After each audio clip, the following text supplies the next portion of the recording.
Entonces, vamos viendo. Vamos a retomar un poquito de la clase pasada. De la clase pasada hablamos sobre lo que sucedió en la Segunda Guerra Mundial. Y hay un punto importante que sucede a finales de la Segunda Guerra Mundial, que es la unificación alemana. Entonces, ¿qué es lo que sucede con esta unificación alemana? Pues tenemos que por ahí empieza en 1989. Entonces, vamos a recorrer un poquito la historia de Alemania. Entonces, Alemania, potencia mundial que participa tanto en la Primera como en la Segunda Guerra, y que si hacemos un análisis de lo que hemos estudiado, queda claro que en ambas guerras quien decide iniciar con tanto la Primera y la Segunda es Alemania. Entonces, participa en ambas dos guerras. Para la Segunda Guerra Mundial, la derrota fue todavía mayor. Entonces, hay que recordar que cuando termina la Segunda Guerra Mundial en 1945, pues Alemania pierde, los aliados de Alemania también pierden, y como forma de cómo lo podíamos mencionar, de triunfo, como para marcar todavía más el triunfo que se da por parte de los aliados, que hay que recordar quiénes eran los aliados. Eran Estados Unidos, la URSS, Rusia, Inglaterra y Francia. Entonces, lo que sucede con Alemania una vez que termina la Segunda Guerra Mundial es que hay que recordar que en esa época se daba mucho la cuestión del territorio. Entonces, ¿qué mejor forma de demostrar que te ganamos que quedándonos con tu territorio y dividiéndonos ese territorio? Entonces, lo que iba a suceder a partir de 1945, cuando cae el bloque del eje, lo que deciden hacer estos 4 participantes, pues era básicamente repartirse el territorio alemán. Entonces, el territorio alemán se divide, y pues una parte para Estados Unidos, otra parte para Inglaterra, para Francia y otra para la URSS. Vamos a retomar también de otras clases que hemos mencionado, pues la Guerra Fría, ¿no? Que la Guerra Fría tiene sus inicios al término de la Segunda Guerra Mundial, que por mucho tiempo la URSS y ¿quién más? La URSS y Alemania fueron aliados. Alemania no es cierto, es la URSS y Estados Unidos. Por mucho tiempo fueron aliados. Esto quiere decir que tenían un bien en común que los unía, que era vencer a Alemania. Entonces termina la Segunda Guerra Mundial. Con el término de la Segunda Guerra Mundial, pues entonces ese fin o esa meta que tenían Estados Unidos y la URSS se cumple, y entonces ya no tienen una meta en común. Por lo tanto, pues se voltean a ver y se dan cuenta que sus ideologías son completamente distintas. Entonces, por mucho tiempo fueron aliados. Una vez que cumplen el objetivo de su alianza, pues como que se voltean a ver y como que dicen, oye, como que tú y yo, pues así como que muy amigos, no somos. Tú tienes una ideología y yo tengo otra ideología, y es como nace el conflicto entre Estados Unidos y Rusia, que aunque al término de la Segunda Guerra Mundial eran muy amiguitos, para el término, pues ya no eran tan amiguitos. Entonces, ¿qué es lo que sucede? Pues que la URSS y Estados Unidos se declaran la guerra, empiezan a tener sus discusiones, empieza a surgir este capitalismo contra este comunismo, que entonces, si nos acabamos de repartir, pues Alemania, pues de un día para otro, que se intensifica mucho la tensión entre la URSS y Estados Unidos, de un día para otro Alemania amanece separada, y empezó con una reja que después se fue convirtiendo en un muro, y entonces teníamos a Alemania comunista y a Alemania capitalista, porque hay que recordar que al fin de la Segunda Guerra Mundial se dividieron el territorio y una parte le correspondía a la URSS y otra parte le correspondía a Estados Unidos. Estos dos se declaran su conflicto, que lo que sucede es que empiezan por Alemania y la separan y entonces Alemania se divide. Y pues tenemos que para 1989, que es cuando empieza a verse un poquito el final de la Guerra Fría, pues surge esta unificación Alemania. ¿Qué datos importantes podemos tener de la unificación Alemania? Pues nos dice que la transparencia presentada por Mikhail Gorbachev, que hay que recordar que en esa época era quien estaba al mando de todo el régimen soviético, permitió que varios países del bloque socialista rechazaran abiertamente el control político soviético. Entonces, ahí les va. En un inicio, la URSS tenía bastante control y varios países habían decidido tener el régimen socialista. Obviamente, como cualquier régimen político-económico, después de un tiempo empieza a perder fuerza, que entonces para 1989 Gorbachev ya no tenía tanta presencia, que entonces muchos países abiertamente empezaron a rechazar su sistema político soviético. Le empezaron a decir muchas gracias, pero ya no. Con esto, y creo que lo mencionamos la clase pasada, la URSS empieza a entrar en una serie de crisis económica, ideológica y social. Eso es lo que les decía, ya para 1989, esta ideología del comunismo utópico y que entonces todos vamos a ser iguales, la sociedad sin clases sociales, a todos nos va a ir igual de bien, pues empieza a tener su decadencia. Esto quiere decir que en un principio, pues al ser una idea nueva, todo mundo quería, pero cuando se empiezan a dar cuenta que pues realmente el comunismo no es para todos, y que no nos puede ir igual de bien que a otros, pues la ideología empieza a perder fuerza. Entonces, empieza a perder fuerza ideológica, por lo tanto muchos países deciden abandonar el régimen político soviético. Lo que ya habíamos mencionado la clase pasada, que para este punto la URSS ya no tenía dinero, ya había invertido demasiado dinero en ejército, en armas nucleares, en la lucha por la conquista del espacio, que entonces pues la URSS empieza a ir de caída. Y también habíamos mencionado que entre 1989 y 1990 fue el año donde empieza esta disolución del bloque socialista, donde muchos países empiezan a abandonar esta ideología comunista y empiezan a buscar nuevas implementaciones en su régimen político, y que muchos de estos países, que creo que la semana pasada un caso del que hablamos fue hablamos de Polonia la semana pasada, es que no me acuerdo, pero estos países que tenemos aquí, Polonia, Checoslovaquia, Rumania, Bulgaria, Hungría, creo que la semana pasada sí hablamos de Yugoslavia. Lo que sucede con estos países es que en un inicio, cuando surge la Guerra Fría, se van directamente hacia el comunismo, y a algunos ni siquiera les preguntaron, como a Polonia.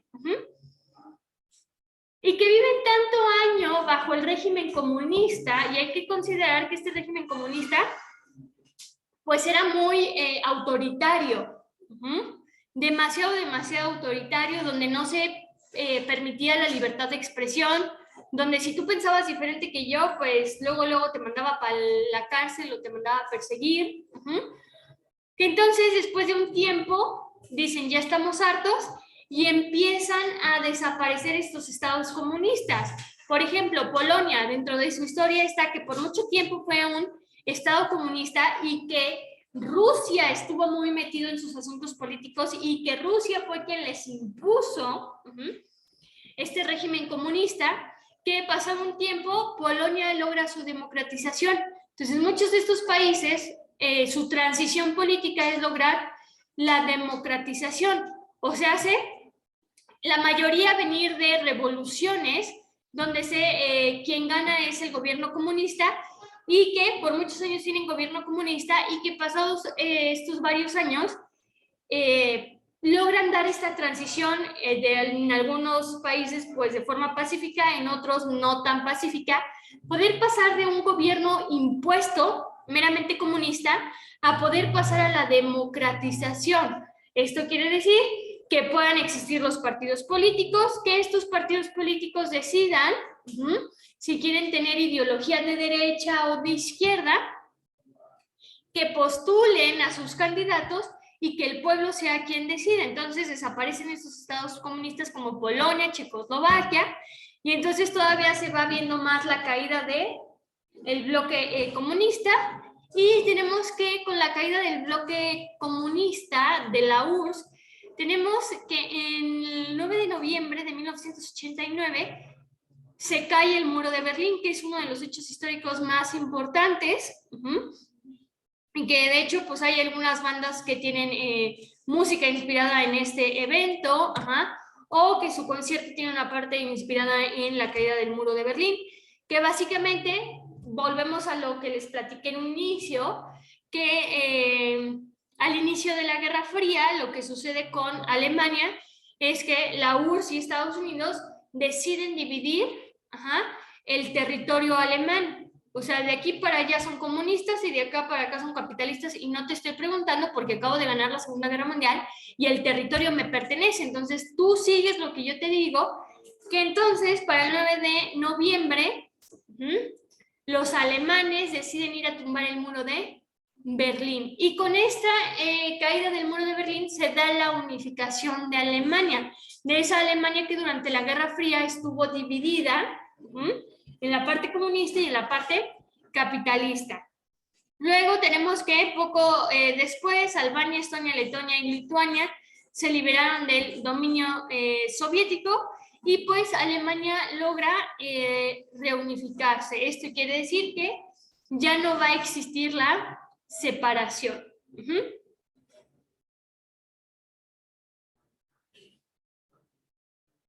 Entonces, el orden cronológico es que primero surge la Primera Guerra Mundial, que hablamos de ella. Después ocurre la Segunda Guerra Mundial, que también hablamos de ella. Al término de la Segunda Guerra Mundial surge la Guerra Fría, que también platicamos de ella. Y pues tenemos que el fin de la Guerra Fría tiene varios sucesos importantes, como lo que vimos la semana pasada, que fue la caída de pues todo de la URSS, cuando deciden desintegrarse los países pertenecientes a la URSS, más aparte la unificación alemana, que tenemos para finales de 1989, inicios de 1990 y todavía parte de 1991, cuando pues tenemos entre comillas. ¿Y por qué digo entre comillas? Porque actualmente nosotros podemos seguir observando que aunque nos digan que no, sigue existiendo una guerra fría entre Estados Unidos, Rusia, y a Rusia se le juntó China. Entonces, se dice que el final de la Guerra Fría es entre estos 3 años, 1989, 1990, y que podemos decir que para 1991, con la desintegración de la URSS, el conflicto desaparece, porque hay un supuesto de que si ya no existe URSS, entonces Estados Unidos ya no tiene rival.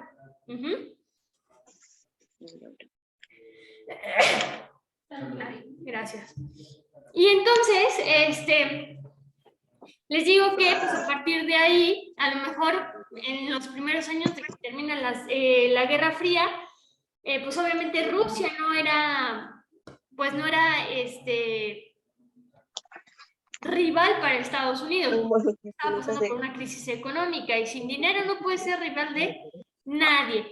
Pero pues tenemos que Rusia a lo largo de los años ha vivido una estabilización económica, más aparte se alía a a China, China pues tiene dinero, y entonces pues, aunque muy por debajo, pues actualmente se sigue viviendo una guerra fría entre pues Estados Unidos, la URSS y China. Vamos a analizar a partir de que termina la Guerra Fría, perdón, pues tenemos hechos históricos un poco más contemporáneos y a lo mejor pues les hace un poco más de ruido porque pues es más reciente, que es la Guerra del Golfo Pérsico. Entonces, ¿cuál es la causa de que se dé esta Guerra del Golfo Pérsico?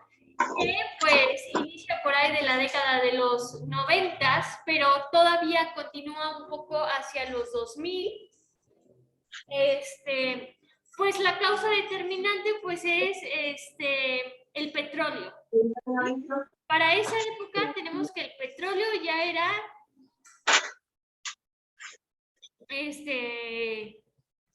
pues la riqueza mundial.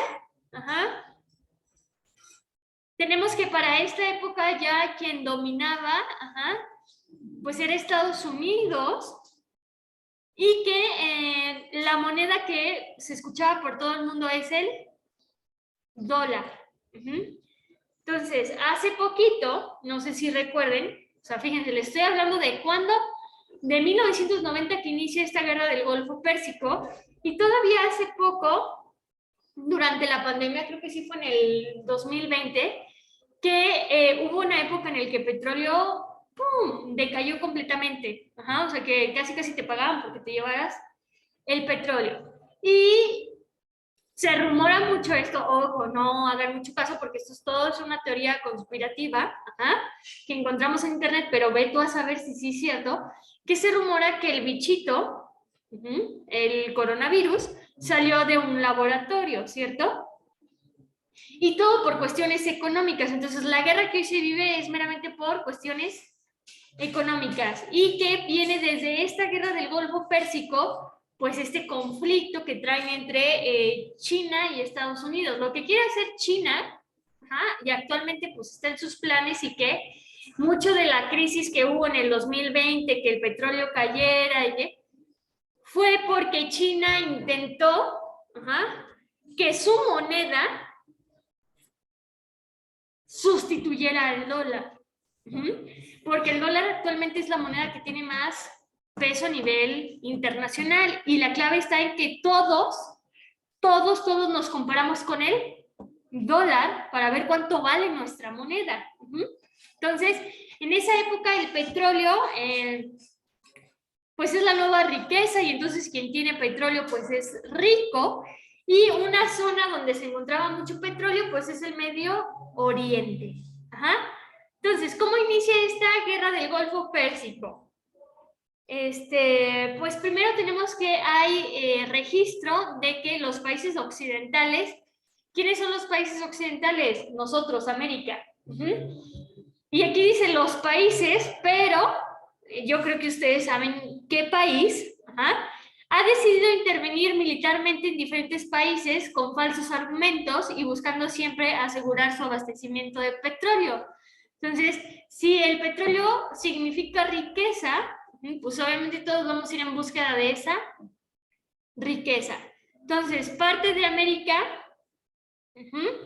decide ir a estos países del Medio Oriente en búsqueda de petróleo.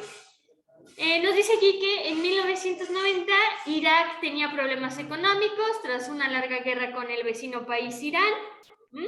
Entonces, por mucho tiempo Irak e Irán vivieron en guerra, que los precios del barril de petróleo estaban subiendo de precio. Entonces, la solución que vio Irak para contrarrestar su crisis económica, pues es: no tengo dinero, pero sí tengo petróleo, entonces a partir del petróleo puedo generar dinero, y la idea es que ese petróleo pues lo doy más caro, pues para que la ganancia sea más. Entonces, Irak quería subir su barril de petróleo pues de 18 a 25 dólares, y con eso mejorar su situación. Pero ¿qué es lo que sucede? Que otros países de Medio Oriente que también tienen petróleo no están viviendo una crisis económica, por lo tanto su petróleo lo pueden seguir dando a un precio bajo.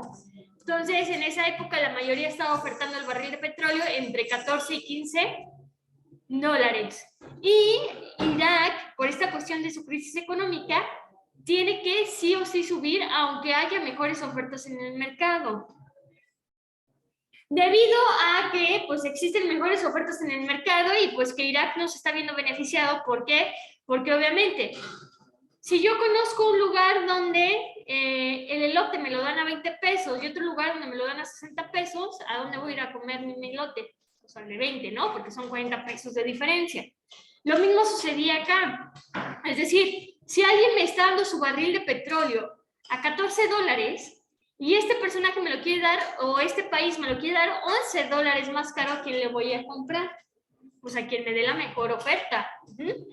Que entonces, la solución que propone Irak con su presidente Saddam Hussein, que es un personaje que a lo mejor ustedes han escuchado hablar de él, decide invadir con tropas a Kuwait, en agosto de 1990, con el fin de hacerse de ese territorio y entonces poder unificar el precio del petróleo.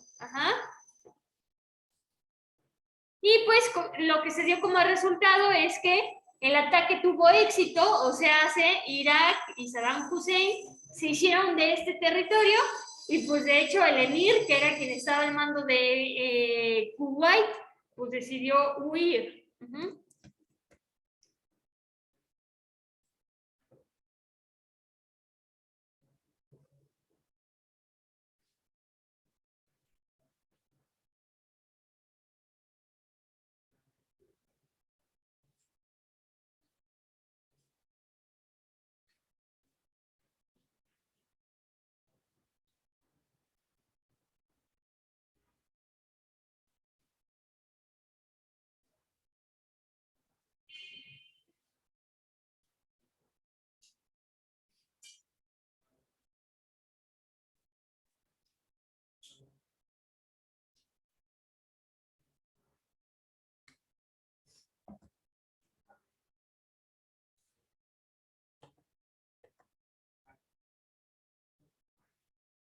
¿Qué sigue sucediendo con esta guerra del Golfo Pérsico? Pues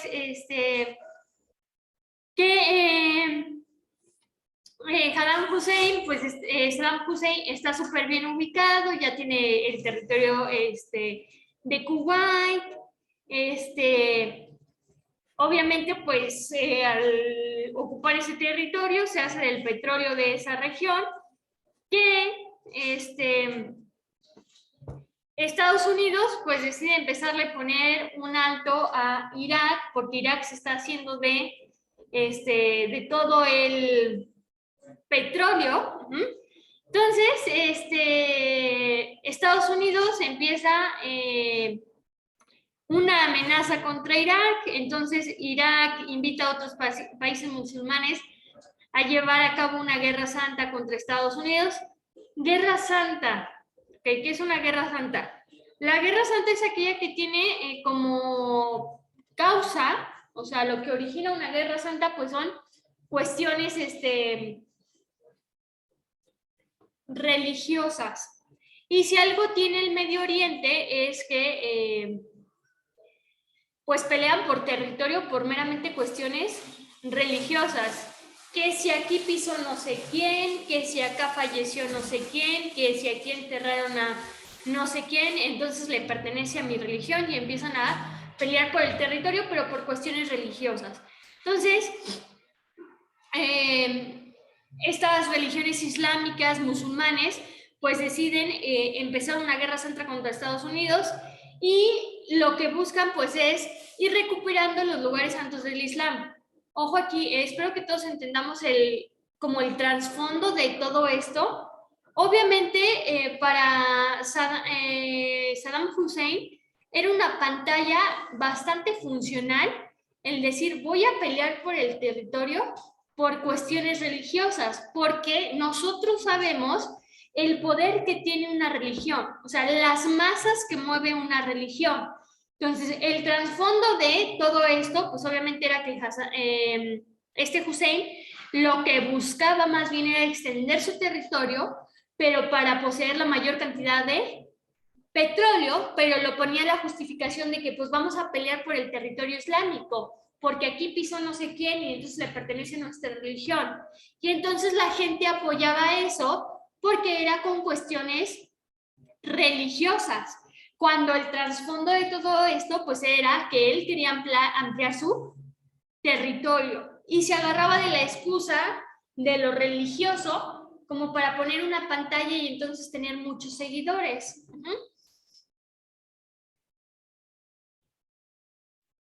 Entonces Estados Unidos, como ya sabemos de varios conflictos, siempre mete sus narices donde nadie lo llama, porque para empezar en la Primera Guerra Mundial no estaba contemplado, se metió.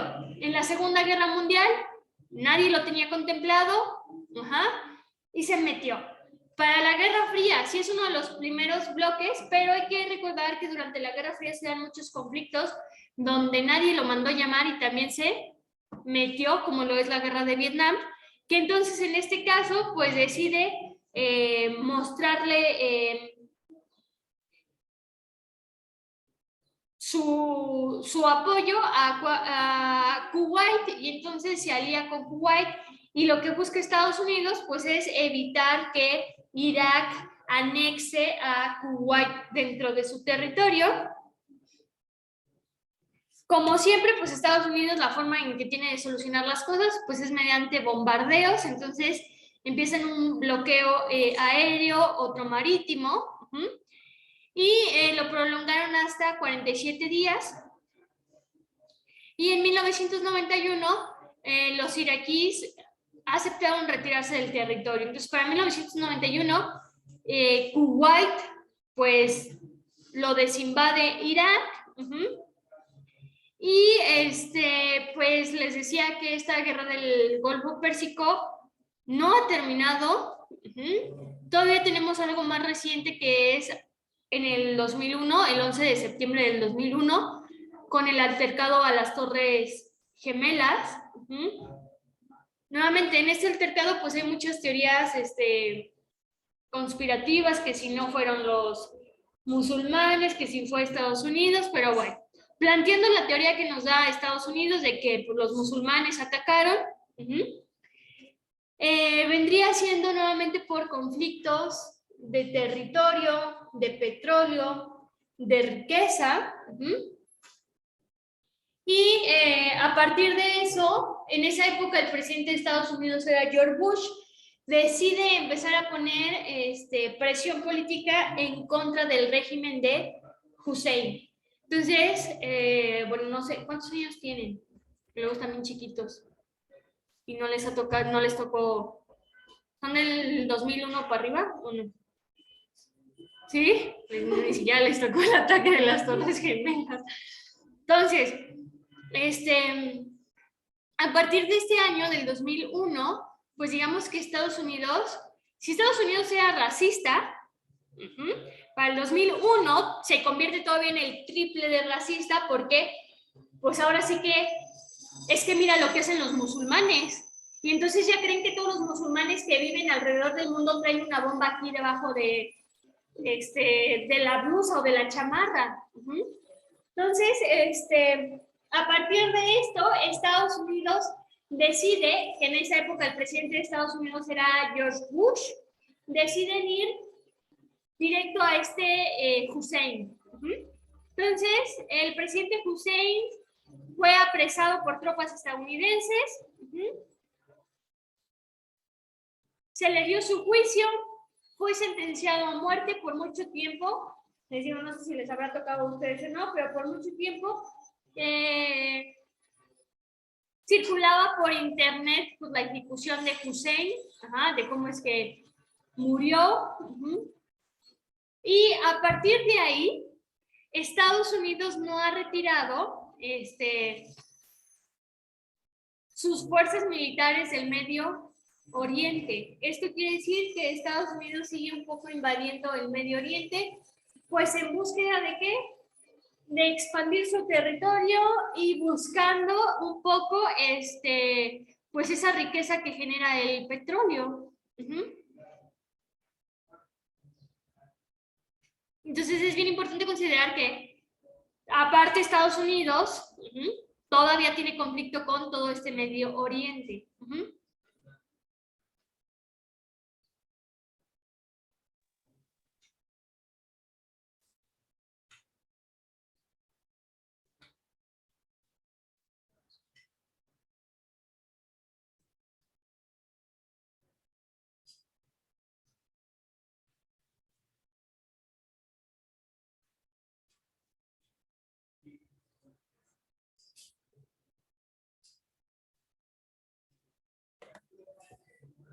A partir de todos estos conflictos que ya son demasiado contemporáneos, o sea, la Primera, Segunda y la Guerra Fría también son hechos históricos contemporáneos, pero pues estos todavía un poco más recientes, pues tenemos dentro de esto la globalización económica.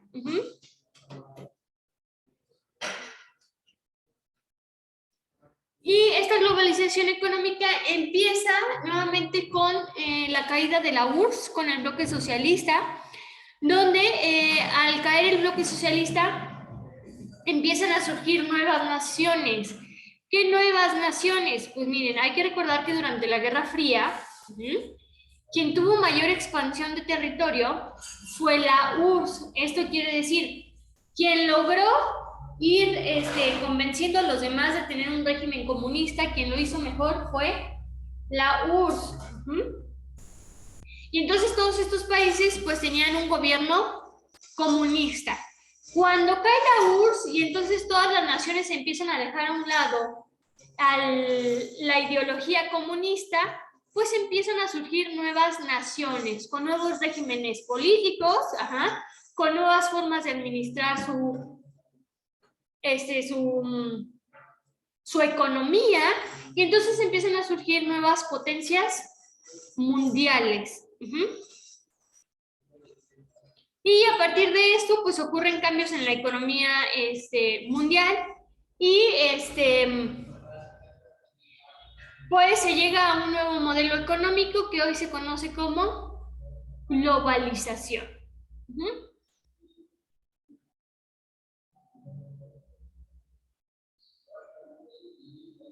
Entonces vamos a hablar de dos modelos, que es el fundamentalismo y la globalización, y los comparamos uno a uno, cuáles son sus diferencias.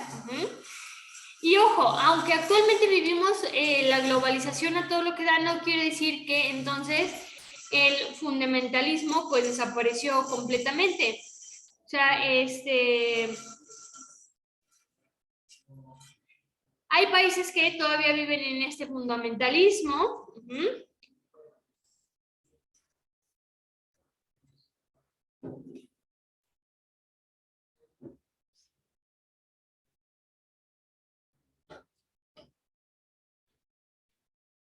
Y pues vamos viendo. Primero, tenemos que el fundamentalismo, vamos a ver las características, más bien vamos a irlas comparando porque tienen que ver una con la otra. Fundamentalismo, primera característica, dice que esta doctrina se apega totalmente a las escrituras de una religión. Entonces, actualmente tenemos países que su modelo sea el fundamentalismo. Sí. Podríamos decir, ¿dónde están más juntas o dónde dónde existe más este fundamentalismo? En el Medio Oriente. Digamos que el Medio Oriente es son estos países donde todavía sus doctrinas están pensadas 100% en su religión, que todo gira en torno a su religión, que su política está basada en su religión, que su constitución está basada en la religión, que su forma de ver a todo el mundo está basada en su religión. Y que por eso todavía tenemos estos países donde pues en otros países donde en ciertos temas ya hemos avanzado, ya hemos ido evolucionando, como cuestiones de los derechos hacia las mujeres, los derechos de la comunidad, LGBT++++, donde pues estos países que vivimos la globalización nos adaptamos, y dejamos un lado, y ojo, un poco de lado, las cuestiones religiosas, porque todavía no logramos separar completamente al Estado de la religión, pero que en el fundamentalismo se vive todavía más la religión. Y entonces tenemos reglas como que a las mujeres se les pueden lanzar piedras. Que el hombre es el único que tiene el derecho a opinar, hacer, deshacer, casarse con, tener muchas mujeres. Entonces, ¿por qué? Porque su religión les dice eso. Y toda su política está basada en su religión, mientras que en la globalización nos dice que su base es la política económica. Esto quiere decir que todo se basa en las cuestiones económicas. Antes de tener una base, una religión, su base es la economía, lo que va a generar pues un capitalismo neoliberal, que es lo que muchos países vivimos hoy en día, que es un capitalismo neoliberal. Ojo, así como el fundamentalismo tiene sus pros y sus contras, la globalización también tiene sus pros y sus contras. Segundo punto, nos dice que ambos dos, tanto el fundamentalismo como la globalización, se pueden apegar a una ideología. ¿Qué ideologías tenemos todavía fuertes con todo y que cayó el bloque comunista? Pues en ambos casos, que tanto el fundamentalismo como la globalización se pueden apegar o se pueden orientar hacia el comunismo o hacia el capitalismo. Entonces, eso depende mucho de las cuestiones políticas y del gobierno que esté en ese preciso momento al mando, si tiene ideas capitalistas o ideas comunistas. Luego, el tercer punto nos dice que en el fundamentalismo, en casos particulares, la ley religiosa es también la ley que aplica el Estado, que es lo que se da mucho en el Medio Oriente. O sea, lo que dice mi librito religioso es lo que aplico a la ley. Si mi libro religioso me dice que es pecado comerte 10 hamburguesas y tú comiste 10 hamburguesas, pues entonces castigo. Y por eso en el Medio Oriente, personas de la comunidad o de grupos vulnerables, no solo de la comunidad, sino ancianos, mujeres, personas de la comunidad, son quienes se ven más afectados porque es a quien más se le prohíbe la religión. Entonces, y en cambio dice que en casos particulares hay estados que han perdido su capacidad de planificar su propia política económica. En la globalización, muchos países pierden su capacidad de ellos mismos planificar su propia política económica. ¿Por qué? Porque entramos a esta globalización, donde entonces pues me tengo que adaptar a otros países, porque ya no soy únicamente yo, sino que tengo que considerar a todos y a partir de eso ir generando mis planes económicos. Nos dice que en el fundamentalismo quieren extender su dominio a otros países. Entonces, en el fundamentalismo se da mucho que los musulmanes defienden a capa y espada su religión musulmán y que en el Medio Oriente quieren expandir esa ideología musulmán. Lo mismo los que pertenecen al Islam. Entonces tienen esta característica de querer extender su territorio en otros países, mientras que en la globalización nos dice que los dueños de las transnacionales se apropian de los medios de producción y comercializan los productos. ¿Cuál es una característica de la globalización y que en los puntos siguientes lo menciono bastante? Es que la globalización se presta para que las empresas transnacionales, o sea, hace una Coca-Cola, un Telmex, un Apple, un Samsung, Sabritas, todas esas compañías que son transnacionales puedan apropiarse de los medios de producción y comercializar sus productos, porque, pues, híjole, ¿quién domina el mercado del refresco? Pues Coca-Cola. ¿Hay competencia? Sí, pero igual son empresas transnacionales. Que si yo como cristiana común quiero sacar una empresa de refresco, ¿cuándo le voy a poder competir a Coca-Cola? ¿O a la Pepsi? Pues nunca. Y entonces se van apropiando los medios de producción, que entonces esos locales emprendedores pues la tienen muy difícil, porque estas empresas transnacionales se apropian de la producción y de la comercialización. En el fundamentalista nos dicen que intentan mundializar su práctica religiosa y ligarla a estados dirigidos por líderes de su religión. Entonces, lo que buscan estos países, pues es que su religión se vaya expandiendo y poder tener en los países un líder de su religión y que su religión se imponga. Es como si por allá en el Medio Oriente no quisieran que México se pasara a la religión musulmana y nos van a imponer a un líder musulmán. Eso es lo que ellos quieren, ir expandiendo su religión. Por otra parte, el modelo de la globalización pues dice que intenta imponerse las soberanías nacionales por su propio carácter supranacional. Vamos a hablar más a detalle de qué características tiene esta globalización, que es lo que actualmente muchos países vivimos, una globalización económica. Entonces, le voy a cerrar la ventana porque...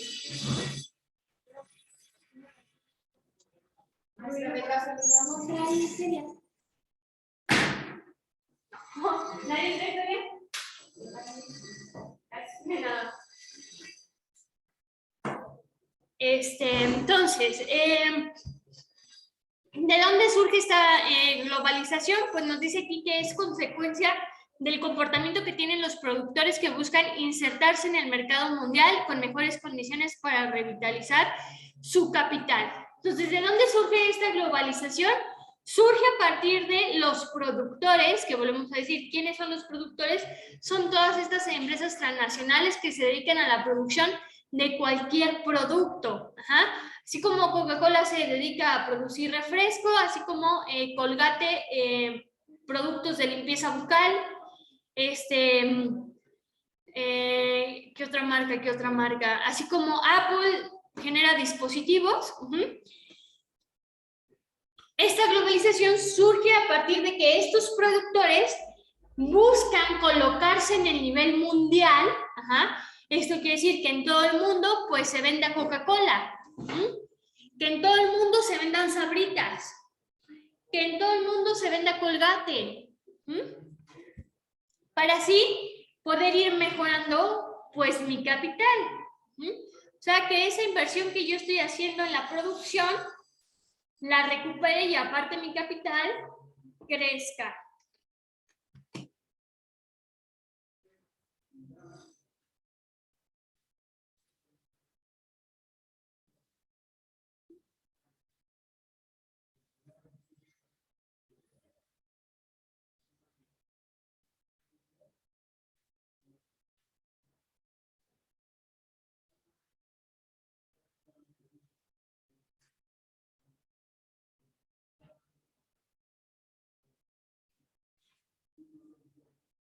Otro punto importante nos dice aquí que las grandes corporaciones compiten y absorben a las pequeñas y medianas industrias. Lo que les decía es, con esta globalización está cada vez más difícil que un emprendedor la pegue. Por eso se intenta inculcar, y vamos a ver que Japón es algo que logró, que es esta cuestión del consumo local. Es decir, ok, sí existen estas corporaciones a nivel nacional, pero pues ir buscando un poco el apoyo a estas pequeñas y medianas industrias. Es decir, si yo veo que un amigo pues está intentando hacerle la lucha a Colgate y está sacando sus productos veganos y que si libres de crueldad animal, del cuidado bucal, pues decir, pues vamos viendo cuánto me cuesta comprarle una pasta vegana a mi amigo, y entonces apoyo a estas pequeñas y medianas industrias para que puedan empezar a salir a competir.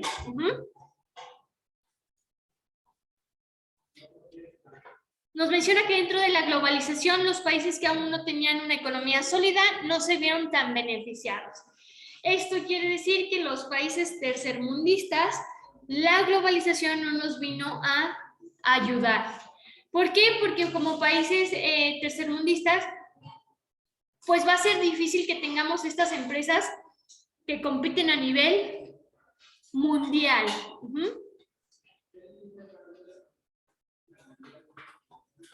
Por ejemplo, hablando de la industria, de una de las industrias que más dinero deja actualmente, que son pues las tecnologías de la información y de la comunicación, computadoras, la industria de la telefonía celular.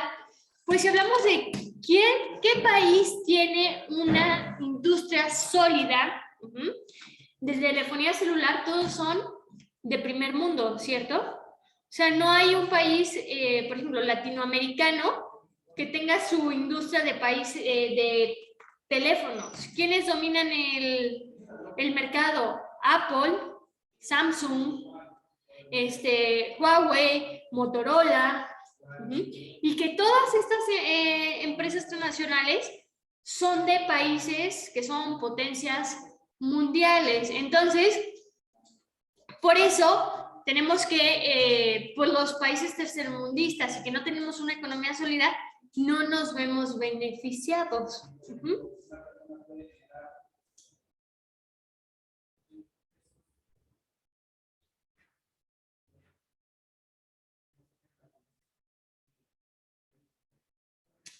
Nos dice aquí que otra característica que se ve bastante en la globalización es que en muchos países las industrias locales de capital privado, acuérdense, el capital privado es cuando yo decido que mi dinero lo voy a invertir, y entonces es dinero de la propiedad privada que pongo para poner mi negocio, que pues desaparecen o que son absorbidas por empresas multinacionales. Esa es otra cosa que sucede mucho, ¿no? Que si yo como emprendedor la pego y me empieza a ir súper bien, muchas veces esas empresas transnacionales pues buscan comprarte, ¿no? Tu idea.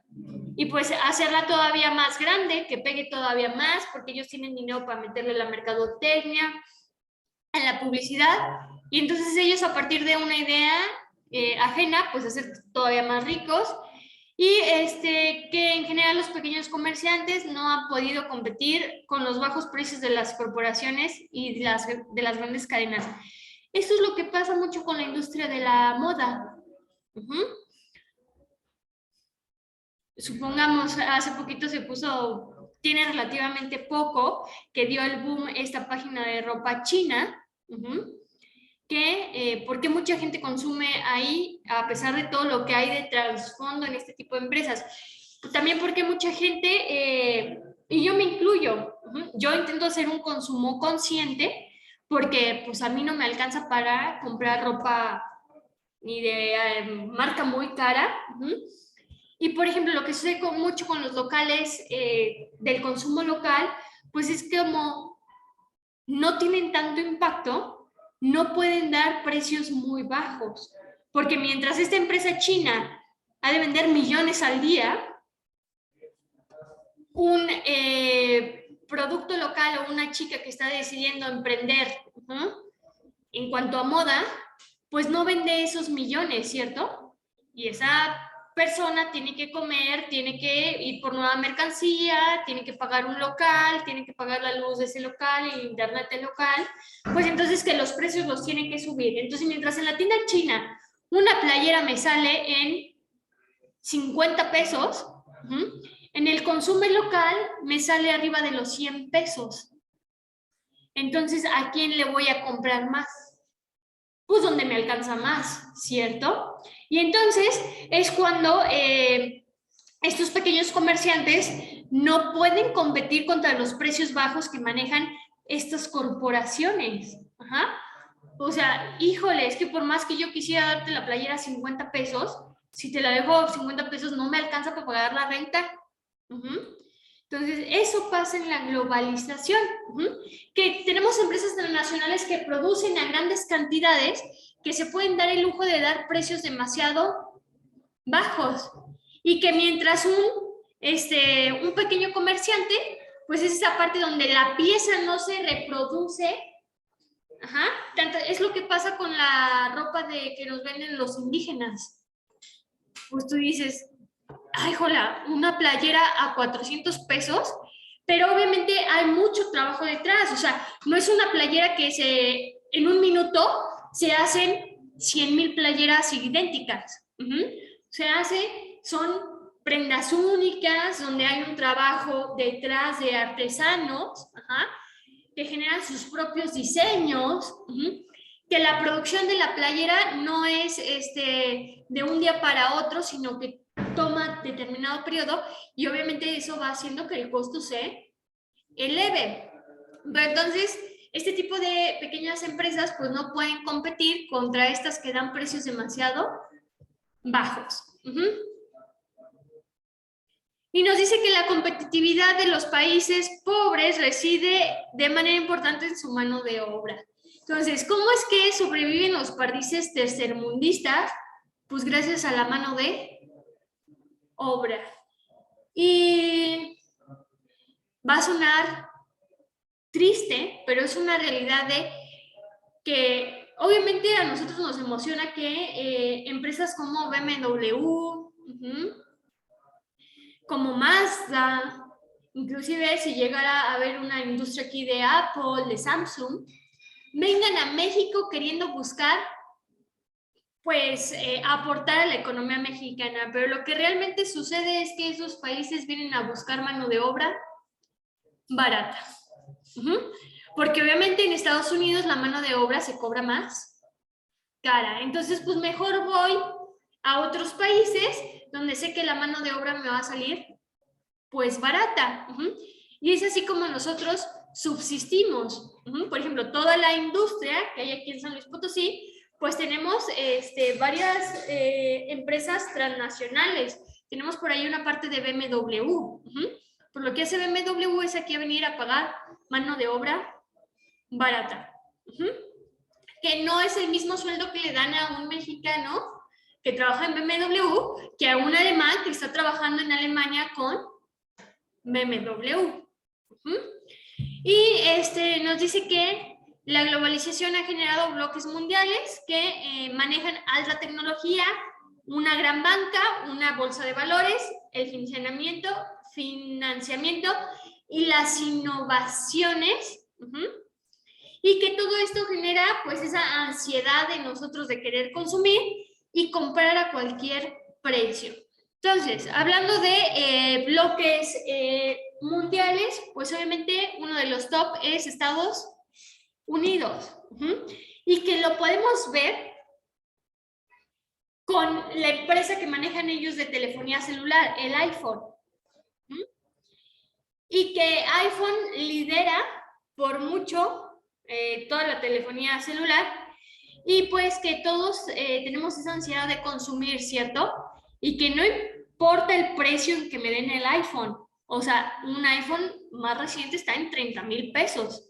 Y no importa que yo tenga que trabajar, ¿qué les gustará? 6 meses para comprarme mi iPhone de 30,000 pesos. Entonces, eso es lo que generan los bloques como Estados Unidos, como China, Corea, Japón, que ellos tienen la mejor tecnología, tienen la mejor banca, tienen el mejor financiamiento, o sea, tienen mucho dinero para invertir y aparte tienen dinero para innovar. O sea, lo que hace Estados Unidos cuando se creó el primer iPhone, es decir, tengo la mejor telefonía celular creada en mi país a nivel mundial, pero no me puedo quedar con los brazos cruzados. Esto lo tengo que ir innovando y es lo que hacen con toda la tecnología, la van innovando y entonces van a otros países y te venden el iPhone a 30,000 pesos.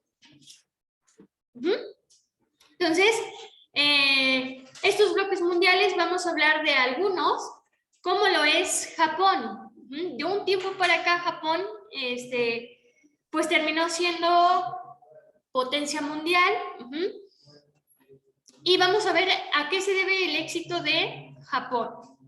Entonces aquí nos menciona que pues surge a partir del esfuerzo japonés y que de esta manera crece su economía y que pues a lo largo del tiempo pues fue consolidándose. Y todo se le reconoce al modelo japonés que se desarrolla en las industrias Toyota. Entonces, a todos nos suena Toyota porque es una industria automovilística que empieza a implementar este modelo japonés que empieza a rendir frutos. ¿En qué o dónde está la base de este modelo japonés y por qué les funciona bien? Porque dice aquí que el nivel de producción se determina a partir de la demanda real de bienes para evitar el desperdicio de materia prima y el almacenamiento de producción. Entonces, el modelo japonés se basa en hacer realmente un estudio de mercado donde voy a tener un valor numérico que me va a dar exactamente la demanda real del producto que yo tengo. O sea, muchas veces aquí, pues lo que hacemos desde, voy a poner mi tiendita de papelería, ¿no? Y pues obviamente en un principio uno no cuenta, o compro el material para vender, o le pago a alguien que me haga el estudio de mercado. Entonces, pues mejor compro el material y ahí voy viendo, ¿no? Ahora sí que a error y, ¿cómo se dice? Error y éxito voy viendo que, pues, qué me funciona, qué no me funciona. En cambio, ellos pues deciden que la clave de tener una buena producción es hacer un buen estudio de mercado y tener un valor real de la demanda. Esto quiere decir que en el estudio de mercado me salió que a mí se me van a vender 10 autos. Y esa es mi demanda real. O sea, el estudio de mercado me está diciendo que a mí se me va a vender un total de 10 carros. Entonces, no tengo por qué producir más de esos 10 carros. O sea, no me hago tonto diciendo que voy a producir 15 para ver si alguien más quiere esos 5. Entonces, de esta forma se evita el desperdicio de materia prima, que esa materia prima la puedo aprovechar en otra industria y evito este almacenamiento de producción que a lo mejor nunca se me vende.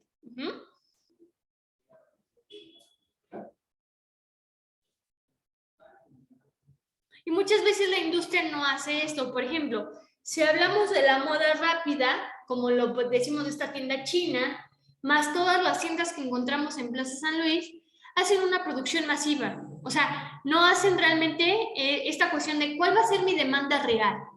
O sea, si yo saco este modelo de ropa, ¿cuánto se me va a vender? Para nada más hacer estas piezas. Que entonces pues termina la temporada y pues se vienen las rebajas, que ahí es donde uno aprovecha y compra ropa pues muy barata, pero viene de que no planifican bien cuál va a ser su demanda real. Y tiene ya un tiempo que surge una empresa japonesa, que si mal no recuerdo se llama Uniqlo, que aquí en San Luis no hay, pero creo que en México ya hay tiendas de esta de ropa, que es una tienda japonesa, que es la única que pudo llegarle a hacer competencia a todas estas tienditas de moda rápida. Y su clave es en seguir un poco este modelo japonés y aparte no basarse en la moda rápida, sino en las prendas que son un básico. Esa camiseta blanca que nunca va a pasar de moda, que en 10 años me puedo poner.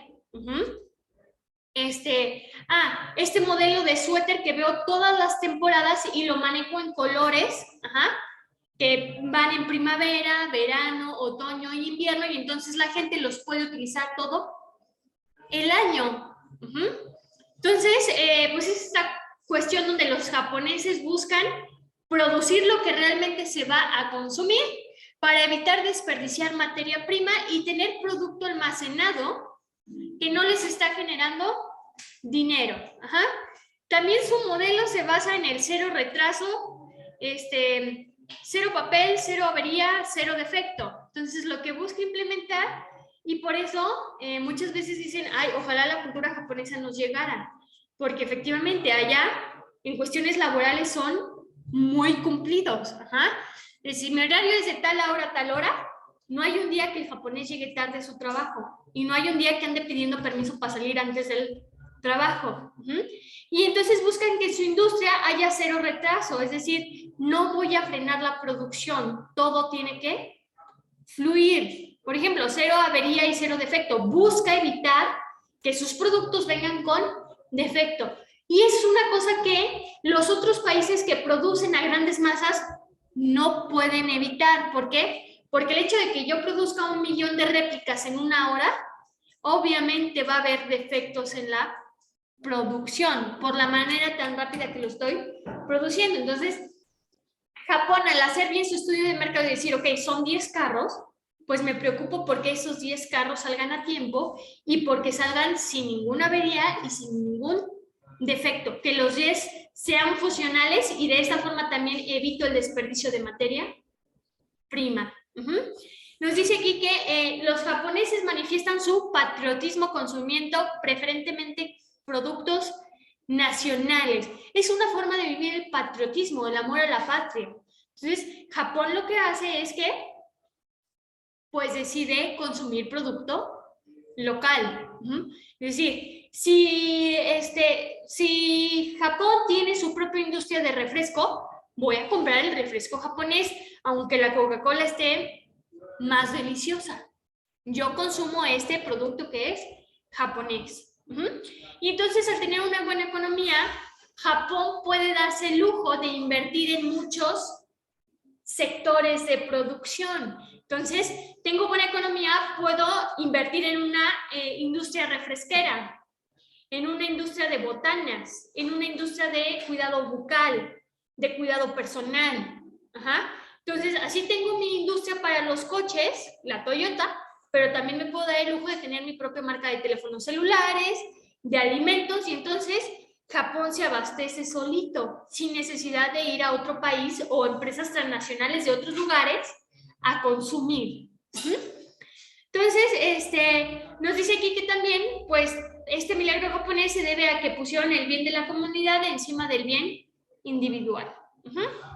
Entonces, esto sucede con Japón, las cuestiones que fueron implementando para que Japón fuera escalando lugares en potencia mundial. Luego tenemos a China, que es otra de las revelaciones.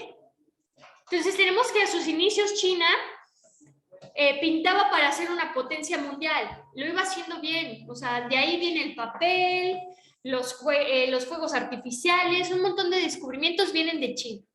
Lo que pasa con China es que cae en un sistema político que no le ayuda bastante, que son las dinastías, donde las familias son quienes se hacen cargo del gobierno del país.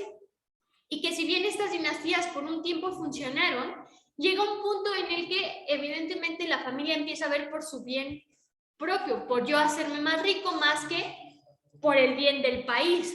Entonces China empieza a vivir un estancamiento, y entonces antes era visto como un país que todos aspiraban a ser, y con estas dinastías pues China cae y entonces todo el mundo se empieza a burlar de él, que China decide darle un giro de 360, quitar a las dinastías e implementa un sistema comunista que a la fecha sigue su sistema comunista. Y pues vamos viendo qué ha hecho China para lograr pues el éxito que tiene hoy como potencia mundial. Primero nos dice que ha tenido que homogeneizar al individuo.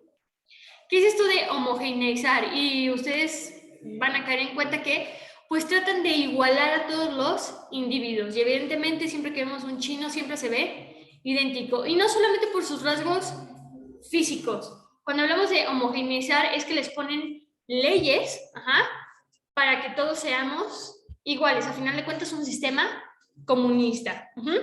Entonces esta parte en la que a lo mejor si vamos a China vamos a ver a muchos vestidos de forma similar porque lo que buscan es homogeneizar al individuo. Y que se distinga poco de los demás. Esto quiere decir que en China pues no es un país donde se valga esta cuestión de ser extrovertido y experimentar con mi forma de vestir y eso, porque lo que buscan ellos es que todos nos veamos igualitos. Y de esta forma se deja poco espacio para la rebelión. Esto quiere decir que un poco de tener estas leyes que hagan que todos nos parezcamos, pues busca evitar que se quiera vivir una revolución en China. Donde lo ha hecho bien China, pues es que ha sabido invertir su dinero. ¿Y en qué invierte su dinero China? En la investigación. Entonces, actualmente se sabe que donde hay que invertir dinero es en la investigación. ¿Por qué? Porque la investigación me lleva a resultados que puedo aplicar en la tecnología y entonces tener la mejor tecnología, y la mejor tecnología es la que se vende. Volvemos a lo mismo. Todos queremos un iPhone. ¿Por qué? Porque es la mejor telefonía, la mejor tecnología en cuanto en cuestiones de telefonía. Si hablamos de tecnología médica, todos los hospitales quisieran tener el mejor equipo médico, y el país que desarrolla el mejor equipo médico es el que se le va a consumir. Entonces, China ha sabido invertir su dinero en investigación. A partir de esa investigación llegar a nuevos conocimientos y producir nueva tecnología o innovar la tecnología con la que ya se cuenta. Y entonces, al tener la mejor tecnología, que muchas veces ni siquiera es la mejor tecnología, otra cosa que ayuda a China pues es la producción a grandes cantidades. Porque si hacemos un análisis, no dudo que China tenga los mejores tablets para teléfono y para computadora, supongamos, pero en China que se da mucho la piratería. Entonces, evidentemente, yo voy a la Plaza de la Tecnología, compro un cable chino, que me sale 50 pesos, y pues no me va a durar mucho ese cable, ¿verdad? O sea, su vida útil es muy corta. Pero, pues, la diferencia es el precio, ¿no? Pues un cable bueno que venga de China, pues me va a costar, no sé, entre 400 pesos. A un cable, pues que en la Plaza de la Tecnología me sale a 50 pesos. Entonces tenemos que China ha sabido hacer bien, no digo que esté correcto, pero ha sabido abarcar al mercado que tiene dinero ofreciéndole la mejor tecnología, y al mercado que a lo mejor no tiene tanto dinero con la piratería, que la piratería pues es ilegal, pero al final de cuentas se da la piratería, ¿cierto? Entonces abarco al que tiene dinero para comprar un cable original, pero también a quien no tiene para comprar un cable original y que va a comprar uno pirata que proviene de China. Y nos dice que permite la inversión capital extranjera para promover la creación de empresas privadas, y no forma parte de ninguna organización de cooperación económica. Entonces, sí permite que otras empresas transnacionales lleguen a China, pero lo que hace China es que trabaja de forma individual y no pertenece a ninguna de estas organizaciones que sirven para cuestiones económicas, como otros países que sí lo hacen. O sea, sí participan en estas, que ahorita vamos a hablar de unas de estas organizaciones, que para fomentar su economía y para recibir préstamos y todo esto, pues recurren a unirse a estas organizaciones económicas, pues que te ayudan en cuestiones económicas con tu país.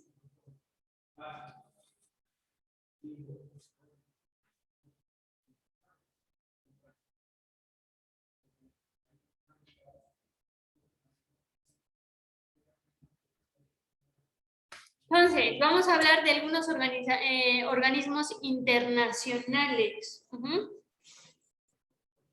Espero que se alcance a ver porque la pantalla de aquí está bien chiquita. Y luego por los textos lo hago medio chiquito. Entonces, pues primero tenemos el Fondo Monetario Internacional, el FMI por sus iniciales, Fondo Monetario Internacional, que fue creado para regular el sistema internacional después de la Segunda Guerra Mundial. Entonces, hay que considerar que estas organizaciones internacionales, estos organismos internacionales, casi siempre inician con un objetivo o un propósito que a lo largo de los años pues evoluciona. ¿Por qué? Porque la economía va cambiando. Entonces, a lo mejor el primer objetivo que tuvo este Fondo Monetario Internacional, actualmente ya no tiene sentido. ¿Por qué? Porque la economía ha ido evolucionando. Entonces tiene que ir proponiéndose nuevos objetivos, ir cambiando para que entonces pueda ser un organismo internacional que siga siendo de ayuda hacia los países. Entonces nos dice aquí que dentro de su evolución, pues se ha convertido en asesor de sus países miembros en materia política, económica y estructural. Entonces, ¿qué hace hoy en día nuestro Fondo Monetario Internacional? Pues básicamente es un asesor en cuestiones económicas para los países que pertenecen.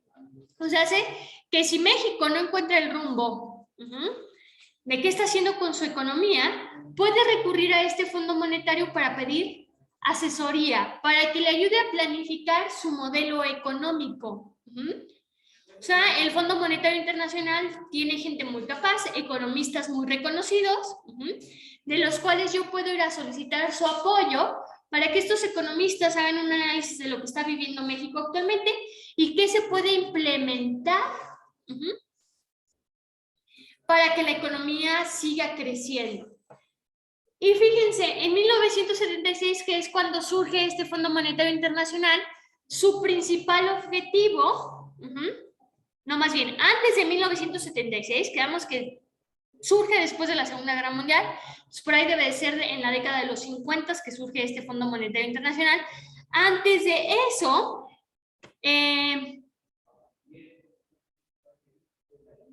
el por qué surge este Fondo Monetario Internacional, pues básicamente era como un banco mundial, donde varios países decidían participar, es decir, yo me quiero unir, ok, ¿cuánto dinero le vas a meter? No, pues ¿qué tanto? Ok. A ver, tú que te quieres meter al Fondo Monetario Internacional, ¿cuánto dinero le vas a meter? Tanto, ok, entonces fulanito metió tanto, perenganito metió tanto, y entonces ahora, de todos los países que pertenecemos a este Fondo Monetario Internacional, se juntó todo este dinero. Y todo este dinero funciona como un banco.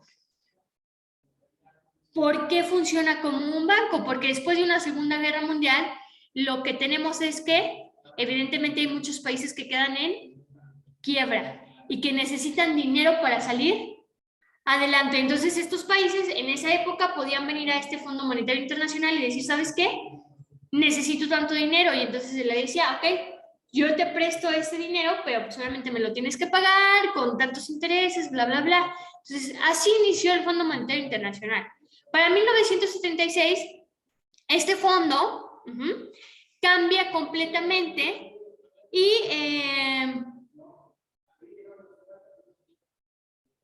pues ya no sirve como este banco o ya no da tanto apoyo a esos países que tienen dificultades para el cumplimiento de sus compromisos de pago o que pasaban por crisis económicas, sino que pues toda economía evoluciona y entonces en la década de los 70s, 80s y 90s el Fondo Monetario deja de funcionar como banco y ahora nos dice que desempeña un papel central en la solución de las crisis financieras de América Latina. Entonces, ahora lo que busca este Fondo Monetario, pues lo que les decía es, en lugar de darte dinero, de prestarte dinero, mejor te asesoro para que con lo que tengas tú puedas generar más dinero. O sea, no necesitas tener que ir a pedir un préstamo. Entonces, tenemos que es así como funciona el Fondo Monetario. Vuelvo a repetir, en sus inicios, funciona como un banco donde le da mayor importancia a estos países que tienen dificultades para sus cumplimientos en cuestiones de pagos o que están pasando por crisis económicas debido a la Segunda Guerra Mundial. Es decir, mira, fulanito acaba de pasar por la Segunda Guerra Mundial y lo dejaron en la quiebra, pues entonces él me puede venir a pedir dinero y se le presta sin ningún problema para que arregle sus asuntos. Fue evolucionando que dijo, la solución no está en prestar dinero, porque lo que sucede es que los países pues se endeudan más. Entonces lo que ahora vamos a hacer, o la función que va a tener este Fondo Monetario, pues es que vamos a brindar asesoría para que los países que tienen poco, con ese poco puedan empezar a generar más dinero. Y nos vamos a pasar a la siguiente organismo internacional, que es Organización para la Cooperación y el Desarrollo Económico. que surge en 1961, o sea, en plena Guerra Fría. No sé por qué aquí no tiene viñetas, ahorita se las pongo. Ahí está. Y está integrada por un total de 30 países. Ojo, el hecho de que surja un organismo internacional con algún objetivo o propósito, que casi siempre pues es apoyar a los que pertenecen, no quiere decir que entonces todos los países vamos a entrar. Y muchas veces hay países que toman la decisión de no entrar, híjole, porque está mi archienemigo. O sea, hay muchos organismos internacionales donde Estados Unidos, pero sus enemigos no entran. ¿Por qué? Porque está Estados Unidos.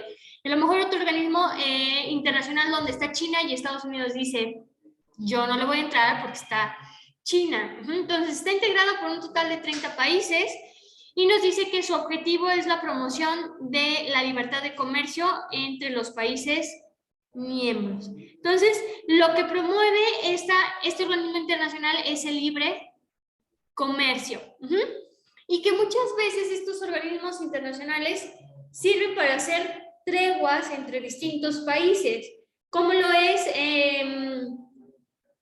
el del Tratado de Libre Comercio de América, donde está Estados Unidos, Canadá y México, y que evidentemente pues el más beneficiado en gran parte pues es México, porque está a la par de al menos una potencia a nivel internacional, donde llegan a sus propios acuerdos donde únicamente participan ellos 3.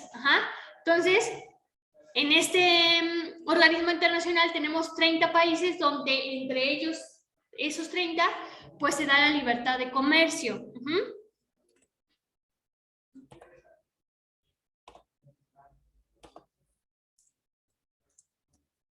Nos dice que se busca que el Estado invierta en el área social y que la área privada, la iniciativa privada, invierte en las demás áreas. Entonces, lo que busca este organismo internacional es que el sector público, o sea, el Estado, su dinero lo invierta en el área social, en cuestiones de educación, seguridad, salud, infraestructura básica. Entonces, este organismo busca que el gobierno pues invierta en esas cosas, ¿no? Que a final de cuentas van a generar una economía aquí en el país. Entonces, inviértele en la educación, pon más escuelas, para que entonces más estudiantes puedan aspirar a tener una licenciatura, para que entonces tu población vaya aumentando su aspiración salarial.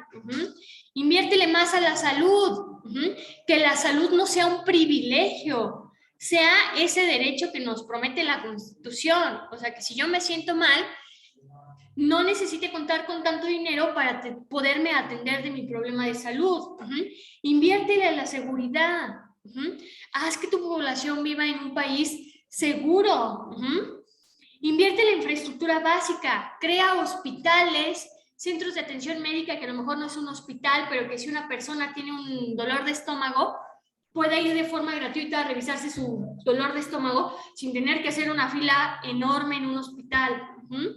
Invierte en áreas deportivas, invierte en escuelas, en centros de investigación. Entonces, lo que propone este organismo es que el Estado se dedique a invertir en esto y que entonces, porque obviamente que una buena política y una buena economía tiene sus bases en todo esto que estoy mencionando, en el área social.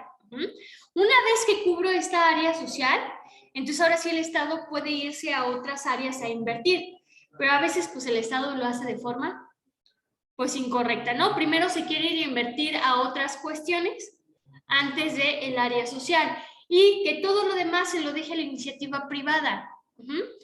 ¿Qué pasó hace poquito? Que creo que el gobierno por ahí se quiso meter en cuestiones de telecomunicaciones y que muchos expertos en economía dijeron, oye, tú no tienes nada que hacer en cuestiones de telecomunicaciones. Eso déjaselo a la gente que sabe, al sector privado que sabe de telecomunicaciones. O sea, mejor ese dinero inviértelo en el sector salud. Entonces, eso es lo que promueve, que el sector privado se encargue de todos esos ámbitos que son ajenos a lo social.